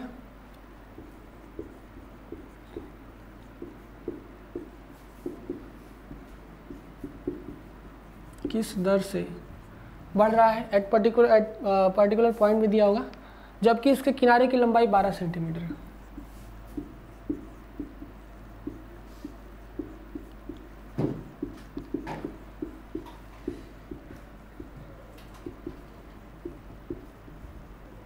चलो क्वेश्चन एकदम एग्जैक्टली यही बताए हैं आप लोग को पीछे। देखो घन है तो घन का आयतन बढ़ रहा है, इसका मतलब हमको क्या मिला है। हमेशा ऐसे क्वेश्चन को बनाते वक्त पहले यह देखना है कि हमको मिला क्या है, दिया क्या है ना, दिया है, क्या दिया है, dv/dt है ना, dv/dt ने दिया है सेंटीमीटर क्यूब प्रति सेकंड। बात समझ में आई, dv/dt दिया है। अब इसके बाद करना क्या है हमको, dA/dt निकालना है। अरे बाबू यही तो करना है, dA/dt निकालना है। तो एक बात समझो कि हवा में से हवा में फायरिंग करेंगे क्या, बिल्कुल नहीं। हवा में वैल्यू दिया हुआ है और हवा में ही निकालना, मतलब ऊपर ही दोनों वैल्यू निकालना है। दोनों की भुजाएं तो दी नहीं, कहीं भी भुजा का कॉन्सेप्ट दिया ही नहीं है, और भुजा हमको पूछा है, तो इसका मतलब हमको कहीं ना कहीं से भुजा तो पकड़ के लाना होगा। तो यह तो हमको निकालना है, इधर ही से पकड़ सकते हैं भुजा। तो एक बात समझो कि घन का आयतन होता कितना है, घन का आयतन v बराबर कितना होता है, अगर भुजा x है तो x क्यूब, भुजा a है तो a क्यूब, b है तो b क्यूब, कुछ भी ले लो, x है हम x क्यूब ले लिए। तो यहाँ पर जब अवकलन करेंगे तो किसके सापेक्ष करेंगे, t के सापेक्ष है ना, t के सापेक्ष, किसके सापेक्ष करेंगे, t के। बात समझ में आ रही है। चलो तो चलो देखो, तो घन का आयतन v बराबर x क्यूब है, हमको इसको अवकलन करना है t के सापेक्ष, ध्यान रखना है, क्लियर, क्योंकि इसमें परिवर्तन हो रहा है ना समय के सापेक्ष। तो इधर हो जाएगा dv/dt और इधर क्या हो जाएगा बताओ, 3 आगे आएगा, x स्क्वायर हो जाएगा, फिर x का अवकलन t के सापेक्ष करना ही पड़ेगा क्योंकि बिगड़ैल फंक्शन है ना। तो इधर हो जाएगा 3x स्क्वायर इंटू dx/dt। चलो यही तो चाहिए था हमको, भुजा में परिवर्तन की दर, क्योंकि जब तक भुजा में परिवर्तन की दर नहीं मिलेगा, चाहे किसी भी कोई भी ऑब्जेक्ट, कोई भी सॉल्व करते हैं कोई भी क्वेश्चन, तो उसका सबसे पहले बेस पकड़ना पड़ता है ना। बेस नहीं पकड़ेंगे तो कैसे ऊपर का शाखा पकड़ के कूदेंगे, है ना। तो यह आयतन दिया था, क्षेत्रफल पूछा था, तो आयतन से हमको सबसे पहले भुजा निकालनी पड़ेगी कि भुजा में कैसी परिवर्तन की दर हो रही है। तो यहाँ से dv/dt की वैल्यू रख लो, dv/dt की वैल्यू कितनी, इधर 8 सेंटीमीटर क्यूब प्रति सेकंड, और इसको हिला के इधर डिवाइड कर दो, 3x square is equal to क्या हो जाएगा, dx/dt। चलो काम हो गया, इतना काम हो गया, dx/dt मिल गया क्योंकि इसमें इसको ज़रूरत थी, ठीक है। अब ये बताओ कि घन का क्षेत्रफल कितना होता है, पीछे ये क्वेश्चन कराए हैं, घन का क्षेत्रफल 6x स्क्वायर, क्लियर, a की वैल्यू दे दी 6x स्क्वायर। हमको करना क्या है, dA को t के सापेक्ष कहाँ दिया है, किस दर से बढ़ रहा है, दर मतलब कहीं भी दर लिख दे मतलब समय के हिसाब, है ना, दर लिखे मतलब समय के हिसाब। जैसे वेग की परिभाषा क्या होती है, विस्थापन परिवर्तन की दर वेग कहलाती है, तो ds/dt। त्वरण क्या होती है, वेग परिवर्तन की दर त्वरण कहलाती है, तो दर आया मतलब dv/dt। उसी तरह क्षेत्रफल परिवर्तन की दर, इसका मतलब dA/dt, क्लियर। तो dA/dt करेंगे तो इधर भी परिवर्तन होगा, इधर आ जाएगा 12x, चलो x भी करना पड़ेगा, dx/dt, और इसकी वैल्यू तो हम ला ही दिए, dx/dt, सारा उठा के वहाँ रख दो, dx/dt की वैल्यू कितना हो जाएगा, dA/dt की वैल्यू कितनी आएगी, चलो 12x इधर है, dx/dt 8/3x², 8/3x²।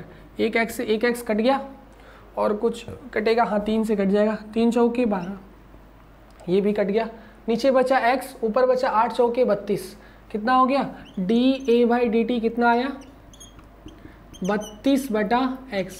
अभी तो x बचा है, x के फॉर्म में आ रहा है। अच्छा, वेरी गुड, मतलब किसी पर्टिकुलर पॉइंट पे हमको अगर पूछे तो हम निकाल सकते हैं कि क्षेत्रफल में परिवर्तन की दर पर्टिकुलर पॉइंट पे कितनी है, क्योंकि x मेरे पास है ना, तो वो दिया हुआ है कि जबकि किनारे की लंबाई 12 सेंटीमीटर है, किनारे की लंबाई 12 सेंटीमीटर तक पहुँच गई, अब उस समय निकालो कि क्षेत्रफल में परिवर्तन की दर कितनी है। तो हम क्या करना होगा, dA/dt को t कह रहे हैं x बराबर 12 सेंटीमीटर पे निकालना होगा, है ना, जाहिर सी बात है x बराबर 12 पे ही निकालना होगा। तो 12 पे कितना हो जाएगा 32/12, कितना आएगा बताओ, कटेगा नहीं कटेगा, कोई छोटा कर सकते हैं, 12 दूना 24, डायरेक्टली 12 से काटा जाए, 24 6 80 बचेगा, चलो 6 से काटते हैं, 6 दूना 12, 6 पंचे 30, 6 पंचे 30, दशमलव आएंगे 20 हो जाएगा, 6 तियाँ 18, 6 तियाँ 18, फिर 2 से काट दो, 2 दूना 4, 13 चला जाएगा, 2 छक्का 12, 2 छक्का 12, 2.66 आ गया। परिवर्तन की दर कितना आया 2.66 सेंटीमीटर स्क्वायर प्रति सेकंड आएगा, दिख रहा है, सेंटीमीटर स्क्वायर प्रति सेकंड, 2.66 सेंटीमीटर स्क्वायर प्रति सेकंड वैल्यू आ गई हमारी किसकी, dA/dt की। समझ में आया कि नहीं है बाबू, क्वेश्चन क्लियर, कोई डाउट? चलो, तो ऐसे ही क्वेश्चन को एक एक करके सॉल्व करते चलना है ना, एक एक करके सारे क्वेश्चन ऐसे ही सॉल्व करते चलना है। तो इसके बाद इसी क्रम में अगला क्वेश्चन लेते हैं हम लोग, क्वेश्चन नंबर 3 देखते हैं वो क्या दिया हुआ है।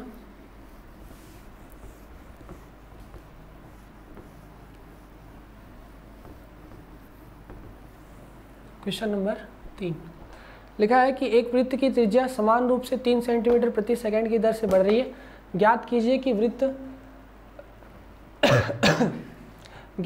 कि वृत्त का क्षेत्रफल किस दर से बढ़ रहा है जब त्रिज्या 10 सेंटीमीटर। यार आसान क्वेश्चन है ना, सिंपल है,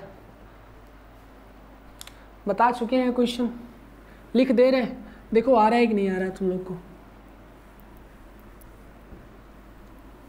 क्वेश्चन लिख रहे हैं, आ रहा होगा तो भी 2 मिनट लगेगा, बता देंगे, नहीं भी आ रहा होगा तो जिसको जिसको नहीं आ रहा होगा वो कर लेगा, और जिसको जिसको आ रहा होगा वो चुपचाप बैठ के देखेगा, है ना, बात समझ आई, मतलब कि चुपचाप बैठ के देखने का मतलब कि कमेंट में बार बार ये नहीं कहेगा सर हमको आ रहा है, सर आ रहा है, सर आ रहा है, आ रहा है कोई बात नहीं, 2 मिनट देख लेना है ना। तो क्वेश्चन क्या दिया हुआ है, एक वृत्त की त्रिज्या समान रूप से 3 सेंटीमीटर प्रति सेकंड की दर से बढ़ रही है, त्रिज्या है 3 सेंटीमीटर प्रति सेकंड की दर से बढ़ रही है। चलो अच्छा ये बताओ, एक बात बताओ कि अगर हमें त्रिज्या दिया हुआ है तो ये किसके सापेक्ष बढ़ रही है, तो अगर इधर से ना समझ में आए, दर से भी ना समझ में आए, वैसे तो साफ साफ लिखा है दर से बढ़ रही है, इसका मतलब टी ही है, यहाँ से समझ सकते हैं, इसका यूनिट पकड़ो सेंटीमीटर प्रति सेकंड, इसका मतलब यह क्या दिया है dR/dt, यही दिया है ना, समझ में आया कि नहीं आया, देखो ऊपर सेंटीमीटर r, नीचे सेकंड t, तो dR/dt की वैल्यू हमको दे दिया है। इसके बाद पूछा है कि ज्ञात कीजिए कि वृत्त के क्षेत्रफल में परिवर्तन की दर क्या है, तो क्षेत्रफल पहले ये तो लिख लो कि वृत्त का क्षेत्रफल क्या है, वृत्त का क्षेत्रफल a बराबर कितना होता है πr², है ना, और इसी में परिवर्तन की दर चाहिए एक एट पर्टिकुलर पॉइंट पे, और वो भी दिया है जब त्रिज्या 10 सेंटीमीटर है, जब r का मान 10 सेंटीमीटर। क्वेश्चन पूरा लिख दिए, लिखे नहीं है समझा दिए, क्लियर है ना, ऐसे भी सही है, बार बार पूरा क्वेश्चन लिखना भी ठीक नहीं, क्लियर। तो वृत्त का क्षेत्रफल πr², r बराबर 10 पे हमको चाहिए, हमको लगता है आप लोगों को क्वेश्चन बहुत अच्छे समझ में आ गया होगा। अब देखो एरिया में परिवर्तन चाहिए ना, वृत्त के क्षेत्रफल की दर चाहिए, क्या चाहिए, दर से बढ़ रहा है, तो दर मतलब dA/dt, वर्ड से पकड़ो, वर्ड से ना पकड़ा है उसके यूनिट से पकड़ो, यूनिट से ना पकड़ा है तब किससे पकड़ोगे, तब तो अपने आप, है ना, पकड़ा ही जाएगा। क्लियर। तो D A by D T करेंगे तो इधर क्या हो जाएगा, pi R square pi R square है ना, स्क्वायर आगे लेके चले आओ, कितना हो जाएगा 2 पाई आर। अच्छा आर है, आर के सापेक्ष होता तो इतने पे छोड़ देते, लेकिन हमको चाहिए टी के सापेक्ष, इसका मतलब आर को छोड़ने वाले नहीं है हम, D R by D T भी करने वाले हैं। चलो कोई बात नहीं, D R by D T की वैल्यू दिया है मेरे पास, D A by D T बराबर कितना हो जाएगा, D R by D T की वैल्यू यहाँ से रख लो 3 सेंटीमीटर है ना, तो ये हो जाएगा 3 दूना 6 पाई आर। ये बात समझ में आई, D R by D T की वैल्यू रख दी। ठीक, अब देखो R at particular point R बराबर 10 सेंटीमीटर पे हमको ये चाहिए, और ये आगे हमारे पास सेंटीमीटर स्क्वायर प्रति सेकेंड आया है, सेंटीमीटर स्क्वायर प्रति सेकेंड आया है। बात समझ में आ रही है। तो अब हमें निकालना है D A by D T, किस पे निकालना है, आर बराबर किस पे बाबू, आर बराबर 10 सेंटीमीटर पे, तो कितना हो जाएगा 6 इंटू पाई, आर कितना 10 सेंटीमीटर, आ गया कितना 60 पाई सेंटीमीटर स्क्वायर प्रति सेकेंड। आया कि नहीं आया, समझ में आया, 60 पाई सेंटीमीटर स्क्वायर प्रति सेकेंड। ये आ गया हमारा क्षेत्रफल में परिवर्तन की दर। क्लियर। Question number 3 solve. कुछ हार्ड था नहीं था, एकदम सिंपल क्वेश्चन था। चलो नोट कर लो, इसके बाद आगे बढ़ते हैं क्वेश्चन नंबर 4 पे, एक एक करके बढ़ाते चलते हैं क्वेश्चन, आगे कितने आ रहे हैं है ना। चलो तो अगला क्वेश्चन लेते हैं हम लोग।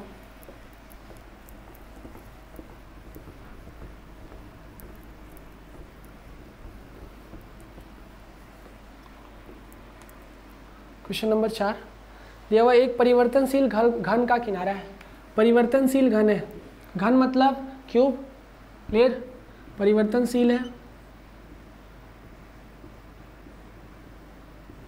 ये घन है ना, ये है परिवर्तनशील, इसका किनारा 3 सेंटीमीटर प्रति सेकंड की दर से बढ़ रहा है, किनारा बढ़ रहा है। चलो वेरी गुड, किनारा बढ़ रहा है इसका, मान लो किनारा x है, तो x बढ़ रहा है किसी दर से 3 सेंटीमीटर प्रति सेकंड की दर से बढ़ रहा है, इसका मतलब कि दिया है मेरे पास क्या, क्वेश्चन लिखने की जरूरत है बाबू, किताब में से क्वेश्चन देख लेना, एनसीईआरटी का ही बुक है।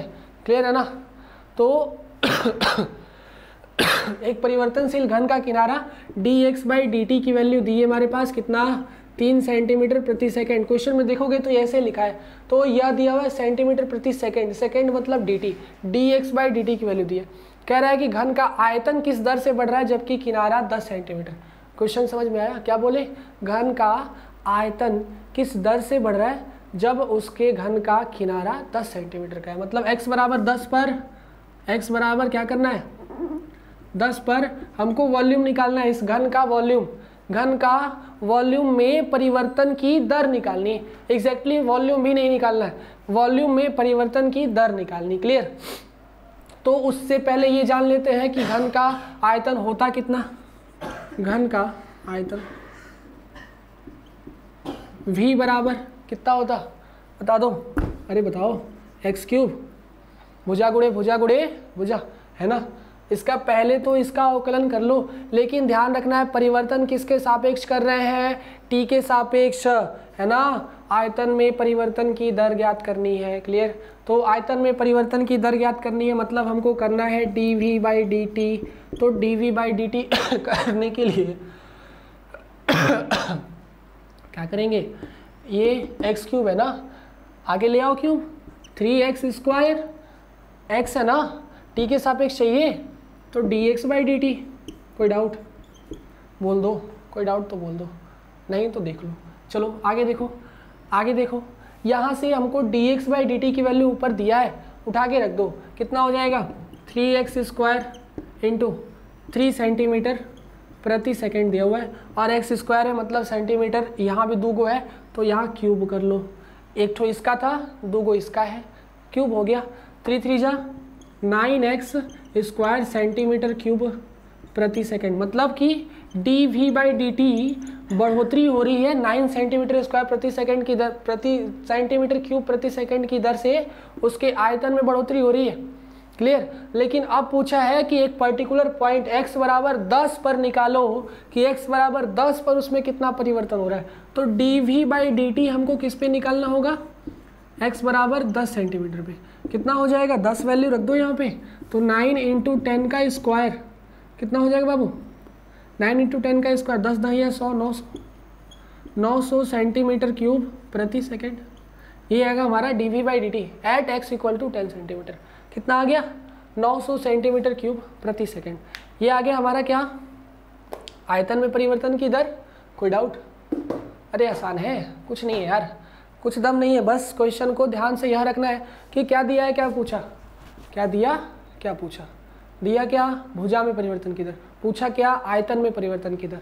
तब तो कोई दिक्कत ही नहीं है यार। अगर भुजा दे दिया, आयतन पूछा, तो मतलब उसका बेस तो दे ही दिया, कुछ भी अब आगे पीछे दौड़ना भागना नहीं है। अगर आयतन दे दे, क्षेत्रफल पूछे, मतलब ऊपर से ऊपर जाना है, तो पहले नीचे आएंगे, भुजा पकड़ेंगे, तब ऊपर जाएंगे, है ना। कर्व दिख रहा है, पहले आयतन से भुजा पे आएंगे, भुजा से तब क्षेत्रफल पे जाएंगे। लेकिन अगर भुजा दे ही दे दिया तो क्षेत्रफल पे जाओ चाहे आयतन पे जाओ, दोनों तो सीढ़ियाँ एक की जगह से है। बात समझ में आई कि नहीं आई? भुजा मतलब हमको मिल गया, बेस मिल गया है घन का। क्लियर है ना, बात क्लियर? चलो आगे बढ़ते हैं। अगला क्वेश्चन क्या दिया है, क्वेश्चन नंबर 5। ये बात समझ में आ गई, बैठा दे।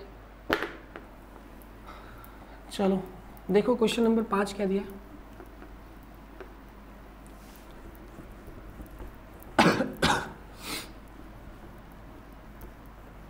एक एक करके क्वेश्चन बनाते चलते हैं, है ना। आप लोग देखते चलिए, जिसको आ रहा है वो भी, और जिसको नहीं आ रहा है वो तो देखे ही, बहुत ज़रूरी है ना। जिसको आ रहा है वो भी देखते चलो, रिवीजन होते चल रहा है। क्लियर? अवकलज, और उसके बाद पढ़ाएंगे, क्या पढ़ाएंगे, वर्धमान ह्रासमान, increasing and decreasing function. Function अगर इंक्रीजिंग हो रहा है तो कैसे हो रहा है, एक्स में अगर बढ़ोतरी कर रहे हैं तो क्या वाई में बढ़ोतरी हो रही है ना। अगर फंक्शन ऐसे जा रहा है, एकदम ऐसे जा रहा है, हवाई जहाज की तरह उड़ रहा है, मतलब उड़ रहा है, तो मतलब फंक्शन इंक्रीज कर रहा है। बात समझ सकते हैं कि इन वर्धमान का मतलब इंक्रीज, अगर फलन सीधे सीधे इंक्रीज हो रहा है, x बराबर 1 पर y बराबर 1 है, x बराबर 2 पर y बराबर 2, x बराबर 3 पर y बराबर 3, तो एकदम बढ़ रहा है ना। x बराबर 1 पर 1 है, 2 पर 4 हो गया, 3 पर 9 हो गया, 4 पर 16 हो गया, तो एकदम ऐसे बढ़ रहा है ना, ऐसे। तो इसका मतलब कि अगर फंक्शन इंक्रीज कर रहा है तो वर्धमान है, डिक्रीज कर रहा है तो ह्रासमान है। तो मतलब x का मान बढ़ाने पर यदि y का मान बढ़ता है तो वही हो जाएगा फंक्शन इंक्रीजिंग डिक्रीजिंग। चलो तो इसको बताएंगे हम अगले एक्सरसाइज में, लेकिन अभी हम लोग क्या पढ़ रहे हैं, राशियों में परिवर्तन की दर। तो इसमें क्वेश्चन नंबर 5 लेते हैं। लिखा है कि एक स्थिर झील में एक पत्थर डाला जाता है, एक स्थिर झील में एक पत्थर डाला जाता है। तरंगे वृत्तों में 5 सेंटीमीटर प्रति सेकंड की गति से चलती है ना, 5 सेंटीमीटर प्रति सेकंड की गति से चलती है। जब वृत्ताकार तरंग की त्रिज्या 8 है तो उस समय घिरे हुए क्षेत्रफल किस दर से बढ़ रहा है। यार इस समय आसान क्वेश्चन बता दिए, है ना, क्वेश्चन ये तो बता दिए। चलो एक बार और देख लो। स्थिर जल में एक पत्थर डाला जाता है, जल है, वृत्त बनाएगा, है ना, बता दे कि ना बताएं, जल है तो वृत्त बनाएगा। क्लियर?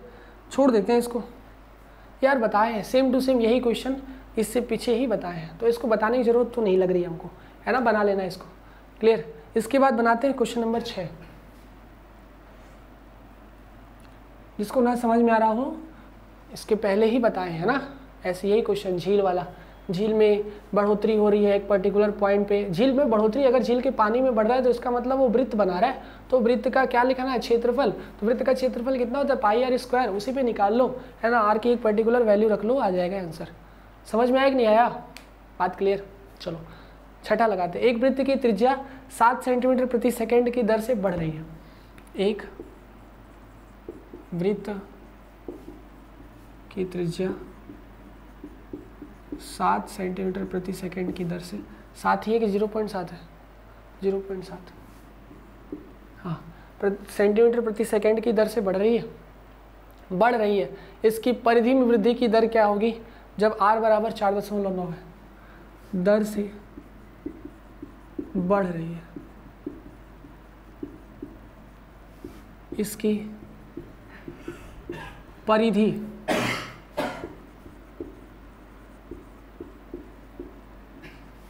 में वृद्धि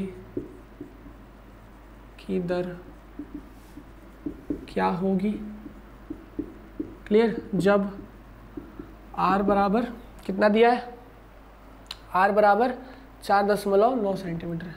चलो देखते हैं इसकी ज़रूरत भी पड़ती है क्या, r बराबर 4.9 की देखते हैं, ज़रूरत पड़ेगी तो लगेंगे, नहीं जरूरत पड़ेगी तो नहीं लिखेंगे, है ना। क्वेश्चन को सॉल्व करते हैं। यहाँ देखो हल, पहले दिया क्या है वो लिख लेते हैं। पहले दिया क्या है, तो दिया है वृत्त की त्रिज्या में 0.7 सेंटीमीटर प्रति सेकंड की दर से बढ़ रही है। त्रिज्या बढ़ रही है सेंटीमीटर प्रति सेकंड, इसका मतलब r और s t, इसका मतलब dr/dt दिया है हमको, दिया है, लिख के करेंगे, है ना। दिया है, क्या दिया है, dr/dt, कितनी दी है बाबू, dr/dt 0.7 सेंटीमीटर प्रति सेकंड, इतना हो गया। अब कह रहा है कि उसकी परिधि में परिवर्तन की दर, परिधि मतलब सरकमफ्रेंस सी, है ना, सी में परिवर्तन की दर।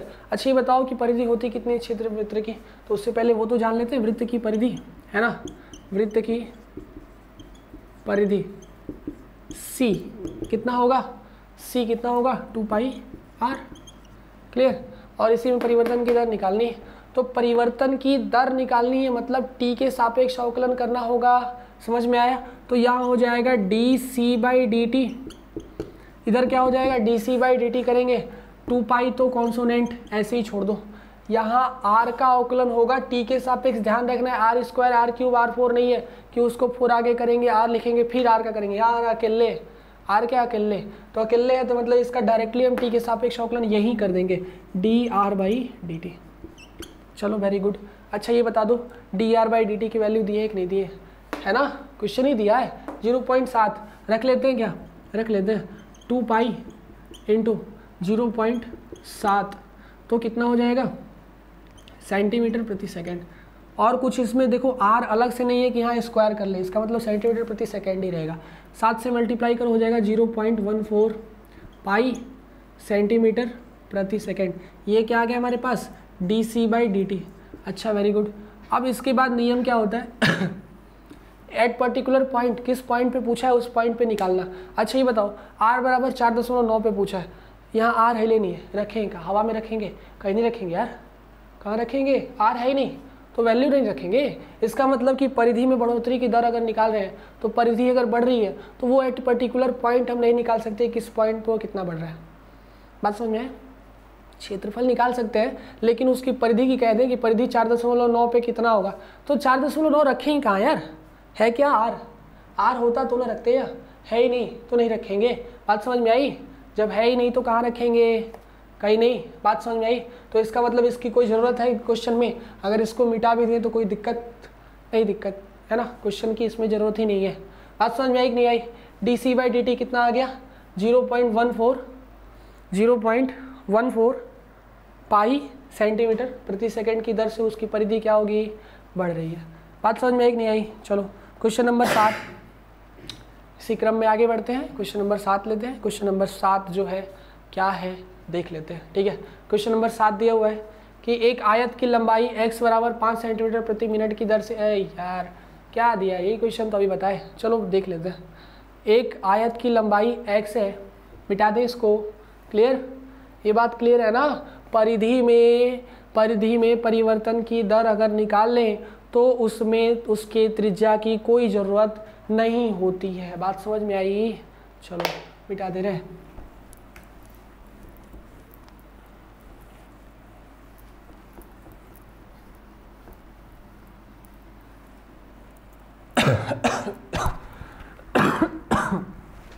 देखते हैं इसके बाद क्वेश्चन नंबर 7 क्या दिया है। एक आयत की लंबाई x है, ठीक है। क्वेश्चन नंबर 7, एक आयत की लंबाई x क्या कर रहा है 5 सेंटीमीटर प्रति सेकंड की दर से घट रहा है। अभी अभी बताएं क्वेश्चन, चलो इसको बता ले रहे हैं की दर से घट रही है। चलो घट रही है, घटा लो। और क्या कहा, और क्या कहा बाबू, कह रहा है कि चौड़ाई y जो है वो 4 सेंटीमीटर प्रति मिनट की दर से बढ़ रही है। चौड़ाई y 4 सेंटीमीटर प्रति मिनट की दर से बढ़ रही है। अच्छा ये बताओ बढ़ रही है घट रही है, अभी ये दोनों फंक्शन बताए, बढ़ रही घट रही क्या होगा। अगर बढ़ रही है तो बढ़ रही है तो पॉजिटिव, घट रही है तो निगेटिव। बात समझ में आई? चलो अब इसके बाद और क्या पूछा है, और क्या पूछा है, और क्या पूछा है। जब r बराबर r कह रहे हैं, जब x बराबर 8 सेंटीमीटर, y बराबर 6 सेंटीमीटर, ये दिया है ना। हाँ, तो आयत का परिमाप, दो चीज़ निकालने हैं। तो आयत का पहला परिमाप, दूसरा क्षेत्रफल।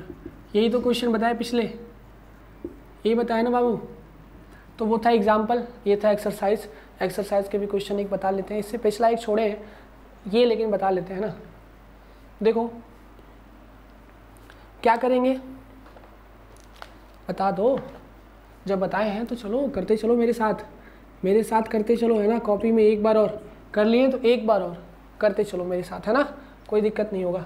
चलो यहाँ पे देखो दिया हुआ है कि लंबाई x है जो 5 सेंटीमीटर प्रति मिनट की दर से बढ़ रही है। इसका मतलब dx/dt की वैल्यू दी हुई है, घट रही है -5 सेंटीमीटर प्रति मिनट। क्लियर?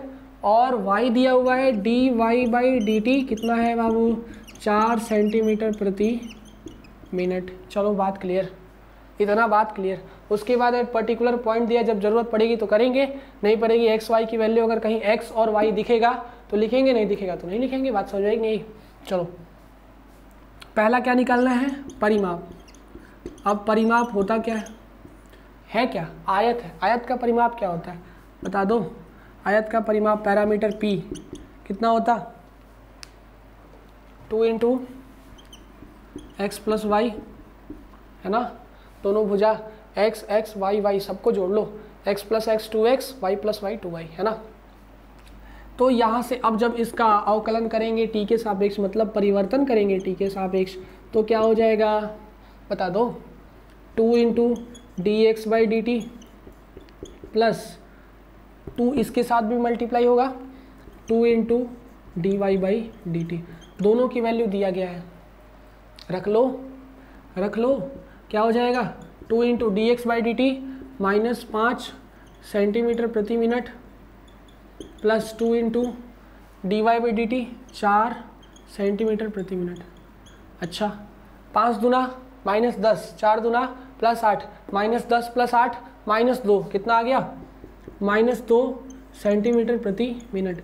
अच्छा, ये भी कहानी वही है। क्या बोलेंगे इसको, -2 सेंटीमीटर प्रति मिनट। इसको क्या बोलेंगे बाबू, बोलो। आयत का परिमाप,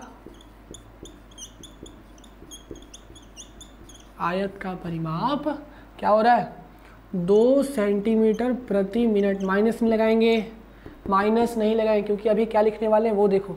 आयत का परिमाप 2 सेंटीमीटर प्रति मिनट की दर से घट रही है ना। जरा ध्यान दो, ये क्यों लिखेंगे, एग्जाम क्वेश्चन में भी तो ये लिखा था, यहाँ माइनस लगाया था, आगे लिखा था, उससे पकड़ लिए कि माइनस था। देखो यहाँ माइनस वो लगाया नहीं था, लेकिन आगे लिखा था कि दर से घट रही है, तो पकड़ लिए यहाँ माइनस लगा दिए। तो अगर यहाँ भी माइनस लगाया है तो यहाँ लिखने की ज़रूरत नहीं है। बात समझ में आई? आयत का परिमाप 2 सेंटीमीटर प्रति मिनट की दर से घट रही है। चलो ये हो गया परिमाप। अब निकालते हैं क्या, सेंटीमीटर प्रति मिनट। अब निकालते हैं इसका क्षेत्रफल, है ना। क्या निकालते हैं, एरिया। तो उससे पहले जान लेते हैं कि आयत का क्षेत्रफल होता कितना। आयत का क्षेत्रफल a बराबर x × y। अगर दो फंक्शन, दो भुजाएं लिए हैं x और y, तो क्या हो जाएगा, x × y। चलो, तो यहाँ से dA/dt करेंगे तो क्या हो जाएगा, पहले को छोड़ो दूसरे का अवकलन, दूसरे को छोड़ो पहले का अवकलन, यही होगा ना। होगा कि नहीं होगा बता दो। x कर दिए, क्या t करो ना यार। क्लियर? पहले को छोड़ो दूसरे का अवकलन, दूसरे को छोड़ो पहले का अवकलन, दोनों आपस में क्या है, मल्टीप्लाई में, है ना। तो अब क्या करना है कि यहाँ से सारे के सारे वैल्यू उठा के एक के बार रख दो ना यार। रख दें क्या, एक के बार रख दो। डायरेक्टली dA/dt किस पे निकालेंगे, x बराबर 8 पे, y बराबर 6 पे। तो यहाँ लिख लो, ऐसे लिख लो, dA/dt कहाँ निकाल रहे हैं, x बराबर 8, और y बराबर 6 सेंटीमीटर पे। डायरेक्टली लिख दिए, कोई दिक्कत इसमें नहीं ना। dy by D T, D x by D T की भी वैल्यू रख लो और इसकी भी वैल्यू एक के बार में रख लो। तो यहाँ पे x कितना है 8 centimetre, dy by D T कितना है, dy by D T 4 centimetre प्रति मिनट। चलो इसको लास्ट में लिख देंगे, है ना, प्लस y कितना भाई 6 सेंटीमीटर और dx बाई डी टी -5 कितना हो जाएगा, 8 चौके 32, 5 6 पंचे 30, 32 माइनस 30 कितना हो जाएगा 2, आ गया ना, 2 सेंटीमीटर स्क्वायर प्रति मिनट। मतलब क्या बोलेंगे, 2 सेंटीमीटर स्क्वायर प्रति मिनट। इसका अर्थ क्या है कि आयत का क्षेत्रफल, आयत दिख रहा है, हाँ, आयत का क्षेत्रफल 2 सेंटीमीटर स्क्वायर प्रति मिनट की दर से बढ़ रहा है। क्या हो रहा है, दर से बढ़ रहा है। अब नीचे नहीं दिखेगा तो ऊपर लिख लेते हैं, बढ़ रहा है। चलो समझ में आ रहा है ना, समझ में आ रहा है तो लिखे कहीं भी, उससे क्या दिक्कत है, कहीं भी लिखे, है ना। 2 सेंटीमीटर स्क्वायर की दर से क्या हो रहा है, बढ़ रहा है। बात समझ में आई कि नहीं आई, कोई डाउट इसमें नहीं ना। चलो तो ऐसे ही क्वेश्चन को क्रम में आगे बढ़ाते हुए हम लोग लेके चलेंगे, लेकिन आज इतना ही रहने देते हैं ना। आज क्या करते हैं, इतने पर ही समाप्त करते हैं। एक और लेक्चर लेंगे, एक और लेक्चर मैक्सिमम, या फिर उससे एक और ले लेंगे, है ना। क्या दिक्कत है, हमको पढ़ाना है, आपको पढ़ना है ना। मेरे साथ आप लोग जुड़े रहें, बस जो वीडियो आ रहा है लगातार देखते रहें, क्वेश्चन सॉल्व होते जाएंगे। आज हम लोग इतना ही रहने देते हैं। अब फिर स्टार्ट करेंगे इसके आगे के क्रम में, इसका जस्ट अगला क्वेश्चन पकड़ेंगे और अगले लेक्चर में उसके बारे में डिस्कस करेंगे। तब तक के लिए धन्यवाद।